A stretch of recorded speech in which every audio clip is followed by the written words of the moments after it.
Hello, I'm Chef Chad. Welcome to my kitchen. Today I'm going to be making some chicken tortilla soup. I have some broth. If you watched my spatchcock chicken show or my stock show, you'll see that is the broth or stock that I made from the bones of the spatchcock chicken. So it's seasoned with a little bit of chili powder and lime. I thought that would be a good base for a soup. So I've got some vegetable oil in this pan. It's nice and hot. And I've got some green peppers, red peppers, and onions. It's about a quarter cup each of the peppers and half a cup of onions. I'm going to put that right in here and let this sizzle. And I want this to cook down a little bit. So we'll be going into fast forward mode here for a little while. And we'll come back when these have all cooked. The onions will have gotten transparent. And then we'll add our next ingredients.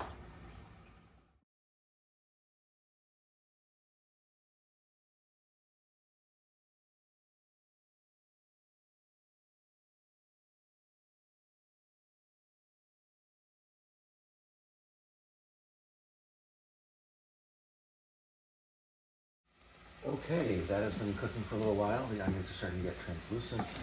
Peppers are softening up. There's still a bit of oil in there. What I'm going to do is I've got about a quarter cup of flour I'm going to put in there. I'm going to cook this into a roux. And the roux is the mixture of the oil and the flour that's going to be used to thicken the soup up a little bit so you get a little bit more body. You can do a couple different things to make that happen as the soup goes. It's kind of a thicker soup. Almost like a chicken chili, but different. So I want to let this cook for just a little while. Clean up my mess here. And we want this to turn into a brown roux because we want it to be kind of dark.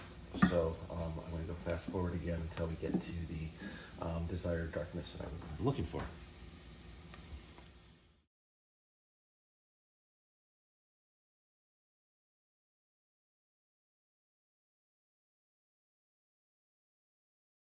Okay, that roux has cooked a little bit. It's going to get a little light brown. I don't need it to get too dark because my stock is dark.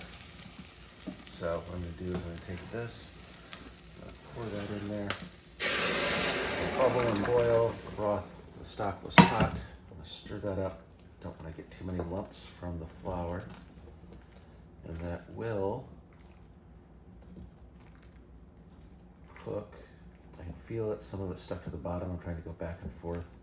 You don't want to have anything stuck to the bottom because that could burn, scorch your soup, and then you've got that burnt flavor in the entire pot of soup. Still edible, it's just not as enjoyable. So this is going to go. I'm also going to add about a cup of frozen corn. Make sure I get all that out of there. I have a can of tomatoes, diced tomatoes, rolled gold. I'm going to put those in there. And then I also have about a cup of chopped chicken that came from the spatchcocked chicken that I did yesterday. Give that all a good stir. And then I've got a little seasoning I'm going to put in here. It's a teaspoon of the Tajin chili lime seasoning. It's a teaspoon of chili powder and half a teaspoon of cumin. So I'm going to dump all that in there, stir it up, and then I'm going to let this simmer for a while. That flour roux will thicken, and we'll adjust the seasonings. Also, the longer soup sits, it seems that the flavors develop better. So I've got about 2 hours till lunchtime. So I'm going to let this just simmer on low. I'll keep an eye on it, and you could serve it with some shredded cheese, crumbled up tortilla chips on top, or you can eat it just like it is. So there's my chicken tortilla soup. I hope you enjoy. I hope you try this at home. And thank you for coming to my kitchen. Now get in the kitchen and cook something.